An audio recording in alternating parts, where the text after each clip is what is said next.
We have the San Francisco 49ers heading to Minnesota to take on the Vikings as 6.5 point favorites. The total is set at 44. This is Showdown coverage brought to you by sharpfootballanalysis.com. I'm your host, Adam Wilde. And before we jump over to DraftKings, we want to talk about the promo code ANGLES. Use promo code ANGLES to save 15% off your subscription at sharpfootballanalysis.com. Let's jump into the slate. All right, for now, we are going to build as if Christian McCaffrey is active. It looked like his timetable was going to be like 3 weeks. I don't know with the buy coming up. Maybe he's going to tough it out. His price at 12,000 is kind of indicative of him being banged up. He'd usually be like 12,800 at this point in the season. But nonetheless, if he is on the field, he's going to be the primary player in all of our builds because we're expecting the 40. I think that the 6.5 point spread is a little bit of bait, to be honest with you. I think it should be closer to 8. I don't think the Vikings keep it this close. I don't think the 49ers have another tough outing on offense. So, with that being said, Christian McCaffrey is going to be one of the focal points of our builds. What you are going to see is that it's going to be very, very difficult to play Christian McCaffrey, Brandon Aiyuk, and Brock Purdy. In that sense, I guess it wouldn't be terrible if Christian McCaffrey were to miss the game, but like I said, trending towards playing, and they do have the bye coming up, so it would make sense that he would gut this one out and then get it figured out over the bye. Brandon Aiyuk at 10,800. That seems like a lot to pay for Brandon Aiyuk, but it's really not. His target share has been fairly close to elite, and Deebo Samuel is going to be out for this game. So already a super healthy snap share, super healthy target share. And now with Deebo Samuel out, you can project Aiyuk safely for over 30% target share. That's definitely something worth paying 10,800 for. Like I said, you will see when we start building lineups, it is going to get difficult to fit those two in. That's kind of like when you have the Las Vegas Raiders and you're trying to fit in Jacobs with Devontae Adams and Jimmy Garoppolo or whoever's playing quarterback. It's never easy. You do need a few punts. Of course, we do have some punt options because Justin Jefferson will be out for at least 4 weeks with his hamstring injury. So with Deebo Samuel and Justin Jefferson out, you have increased roles for a lot of those cheap receivers that could help us afford some of those top 3 or top 4 San Francisco options. Kirk Cousins at 10,600 is you could get away from Kirk Cousins if you need to on this slate, especially if you're trying to play Brandon Aiyuk, because obviously if you play Kirk Cousins, you're not going to afford Brandon Aiyuk if you're running 4x2s or 5x1s with San Francisco.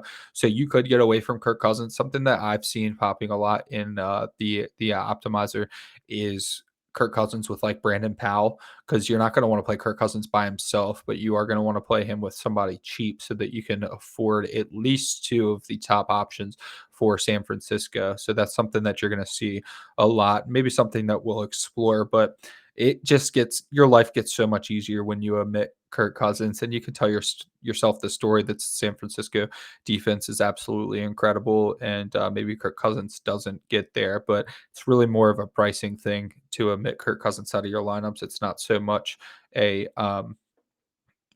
it's not someone I want to fade. I do believe that he has the ceiling to be viable, just doesn't really fit into our builds. TJ Hawkinson is the same way at 8,800, especially since Jordan Addison is down there at 7,600. Hawkinson's an excellent tournament play because he's just a little too expensive, and he is going to kick out one of those top options for San Francisco, which is going to force you to have a inherently unique build if you go with TJ Hawkinson.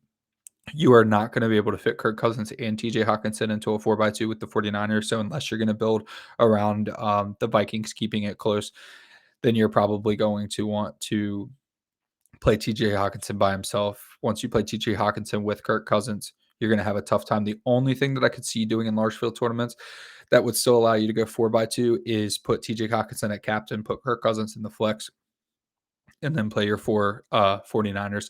That's something that you could do, maybe something we can look at if we have a little bit extra time. But like I said, Jordan Addison down there at 7,600, he's going to have the wide receiver one target share, most viable option in my Minnesota passing game. And he's fairly cheap relative to projected volume. He's also priced right there next to George Kittle. So the field is so sharp now. Kittle's 3 touchdowns not gonna increase his roster percentage, especially since, he got a I believe he was 6,400 and now he's 7,200, so he got a little bit of a price hike too, and he was just not viable for most of the season prior to that 3 touchdown game. I mean, I know it really took a toll on me to not have George Kittle in my lineups, last slate, but it's tough, to invest in George Kittle given the usage he's had, and last game when they lost, he had, I think, a target or 2, very low target share for George Kittle, in games that he doesn't score 3 touchdowns apparently, so I don't think that Kittle is gonna be viable for, like, small field stuff because it's just gonna be too hard to fit him in when you're already trying to fit in Purdy and Aiyuk and, Christian McCaffrey. If Christian McCaffrey's out, we've got a different story on our hands. We're gonna have some savings because we'll get to the running backs in just a moment, but they're both in the 5K range if Christian McCaffrey's out. Alexander Madison's usage has gone down just a little bit over time with Cam Akers coming in, and Cam Akers is too cheap as well, by the way, but if you can't get to Kirk Cousins, which, as I've said, is very difficult, then I am assuming that somebody's going to score points because it's a 44-point total, and the 49ers are only favored by 6.5. So that's assuming that Minnesota is going to score around 20 points. That would mean that someone on their offense has to do well, and I would expect that to be Alexander Mattison if it's not Kirk Cousins. So just keep Alexander Mattison at minus 6,600. He is priced in a weird range. He and KJ Osborne, who we're about to talk about, are priced in a weird range where they're probably not going to get a lot of attention. That's good for your tournaments, of course. And both of them are viable options, especially in like 5x1 slots. You could perhaps encapsulate a lot of Minnesota's scoring with simply playing Alexander Mattison. KJ Osborne is a nice stack with Kirk Cousins. If you decide to go like Brock Purdy at captain, maybe Brandon Aiyuk, and then 2 punt plays for 49ers receivers like Jauan Jennings and Ronnie Bell, then you might be able to afford KJ Osborne and Kirk Cousins. And that's a nice skinny stack that won't be super rostered. In large field stuff, I would not shy away from playing KJ Osborne at captain only because he's stepping into the wide receiver role. It's kind of like wide receiver 2 role. It's kind of like when Joshua Palmer steps in for Mike Williams, pretty productive usually. And KJ Osborne's actually had some good fantasy outings this year without stepping into that second wide receiver role. So I don't I don't know that you wanna go there in small field stuff. I don't know that you need to go there in small field stuff, but KJ Osborne in large field is probably the only Viking that I'm willing to play at captain. So just something to keep in mind for large field tournaments. Now we scroll down and things start to get a little bit interesting. We have Mason and Mitchell. So I will never trust anything Kyle Shanahan says, but he did put out his reasoning for Mason playing more than Mitchell. It was said that Elijah Mitchell had a role already established, and that Mason's role was basically to back up Christian McCaffrey. So Mason stepped in for McCaffrey, and then Elijah Mitchell was able to keep his role throughout that game. So that's why the usage was the way that it was. And he said that Elijah Mitchell is the starter going forward if Christian McCaffrey is not able to play. And I think he kind of has to say that because Elijah Mitchell has been a productive starter for the team in the past. So it would make sense why he would get the nod going forward. But I don't know that that's going to stick much. I will go with Elijah Mitchell over Mason if Christian McCaffrey is out. But they're both probably viable. And in 20 max, you might want to play a little bit of either of them. It would help if Christian McCaffrey was out just for building. Obviously, we don't want Christian McCaffrey to be out, but building would get a lot easier because the salary relief that you get from Mitchell and Mason would allow you to play Kirk Cousins. That aside, we're going to build around Christian McCaffrey for now because he would not have been a limited practice participant had he have been a game time decision or something like that because they do have the bye coming up and they would just if he weren't ready to play they would just sit him and get that extended bye for him to get his abdomen back and healed. That brings us to Jauan Jennings at 4,000. I stepped over the kickers, but I should note Moody at 5,400 is pretty expensive, and you do want to usually use your kicker as salary relief if you're building an onslaught lineup or even a 4x2, but you're going to have a hard time playing Moody at 5,400. It almost makes him a sneaky tournament play because he's so expensive at that price that he might be overlooked. And the fact of the matter is, if you're gonna win by 10, 14 points that I think the 49ers could actually win by. The kicker's probably going to be heavily involved. So just keep that in mind in tournaments. He is too expensive relative to his projection as a kicker, but in tournaments, if you get a low scoring game and the 49ers end up winning by double-digit points, you're gonna have the kicker involved, which could definitely happen. Jauan Jennings, of course, stepping into that wide receiver 2 role. It's a little different with Deebo Samuel out because Jauan Jennings doesn't do the same things that Deebo Samuel does.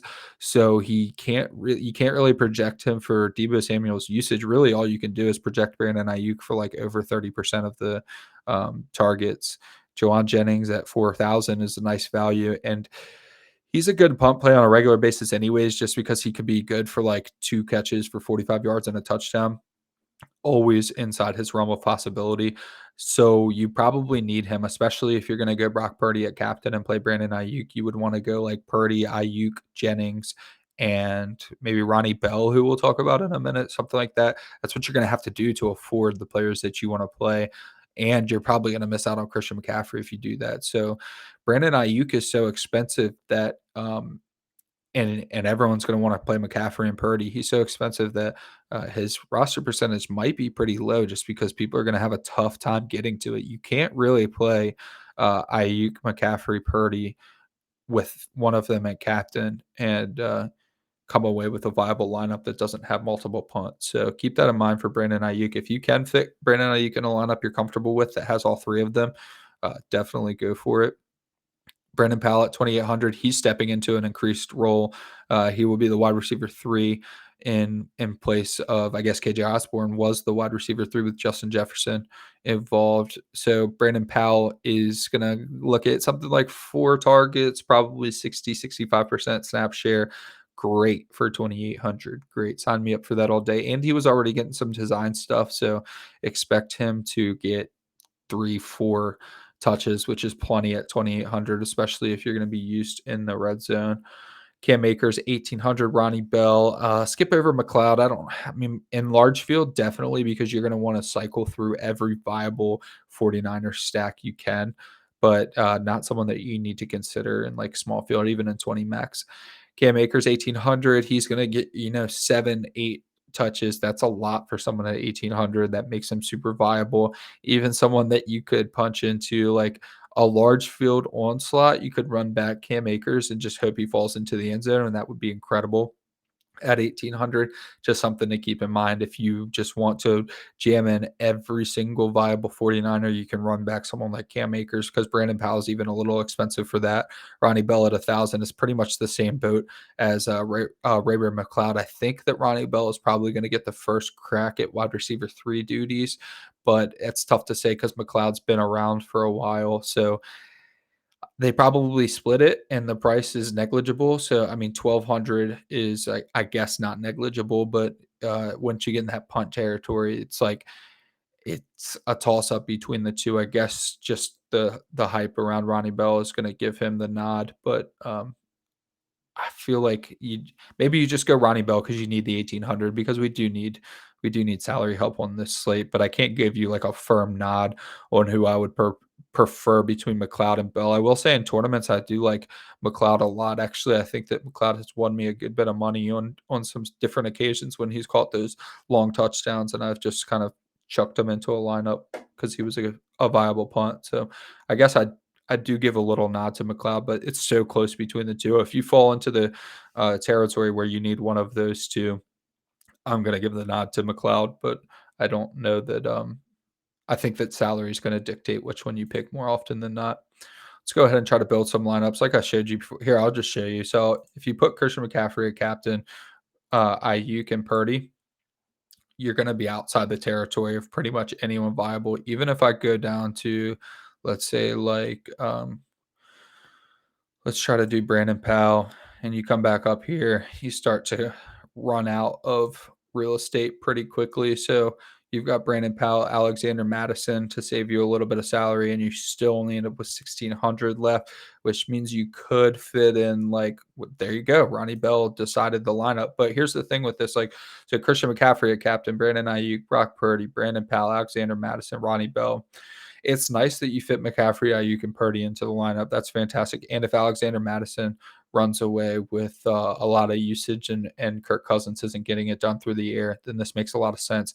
Your floor, though, with Brandon Powell and Ronnie Bell is so incredibly low. I know they're both stepping into increased roles, so they don't feel like true punts, but it's tough. I mean, this is something like midfield, 5,000 people maybe. I feel pretty comfortable with small field stuff. It's probably just easier to omit one of McCaffrey, Aiyuk, and Purdy.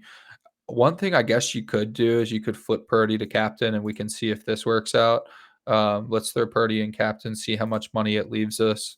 2,500. So it doesn't help you a ton, right? I mean, you could play Cam Akers still, but it gets you up to Ray McCloud, which, like we said, Ronnie Bell to Ray McCloud is negligible. So you want to play one of them because you have Brock Purdy at captain, but it's kind of difficult to go there. Let's just throw, for the sake of finishing the lineup, throw Ray McCloud there. So Brock Purdy at captain, Brandon Aiyuk, Christian McCaffrey, Brandon Powell, Alexander Mattison, Ray McCloud. This is something that I'm fine with, and midfield stuff for sure, 5,000, whatever. It's great, actually. Powell and McCloud will have low roster percentages, and they are stepping into roles where they should get, McCloud maybe guaranteed 2 targets, Brandon Powell probably a little more, probably 4. So you're comfortable with this lineup, and it's fine. But in smaller field stuff, let's just look at it's just easier. I don't think you can really omit McCaffrey so much. So you're just going to have to skip over Aiyuk. So you're going to go with Brock Purdy at captain again. Just because of the salary relief, it saves you a lot of money. Brock Purdy at captain, Christian McCaffrey. Skip over Brandon Aiyuk, maybe Kittle, but just not thrilled with Kittle. I'd probably rather go down to like Jauan Jennings and then go down to maybe Ronnie Bell. This saves you a lot of money, and now you might be able to fit Cousins and yes, perfect. Exactly what I wanted to do. All right, so this I like much better. It just so happens that you have to omit the wide receiver one that's got a 30% target share. Brock Purdy at captain, Christian McCaffrey, Jauan Jennings, Ronnie Bell, Kirk Cousins, KJ Osborne, a little bit higher of a floor. Jauan Jennings, probably 5 targets. Ronnie Bell, like McCloud, maybe 2, but that's just a normal punt. Like Jauan Jennings should be probably 5K. So he makes a little bit of sense fitting into this lineup. And then you still get Kirk Cousins and KJ Osborne coming back. KJ Osborne, I think, is probably the best tournament play of the slate.